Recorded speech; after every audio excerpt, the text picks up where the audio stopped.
One interior repair that many homeowners are just not sure how to approach is how to cover up a dark stain on a ceiling like this. Of course, a stain like that's a result of some kind of leak, whether it's a roof leak or in this case, it's actually a bathtub up on the second floor that had been leaking for a number of months, and that has been repaired, which is the first step in taking care of a problem like this, is make sure that you're taking care of whatever is causing the stain in the first place.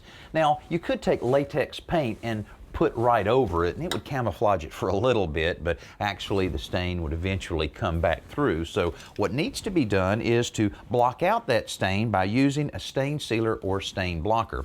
We're using a spray can, which is pretty convenient for especially a popcorn ceiling or a textured ceiling like this, because if you put a brush up there, you're liable to get a little bit of the texture to start falling off. So what we're going to do is shake it up real well, then we're going to apply just a real light coat over the stain.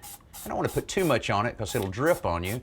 And then we'll let that dry and see if we need a second coat. Now, in some cases, the color just won't quite match and you'll have to paint the entire ceiling, but either way, this looks a lot better than it did before.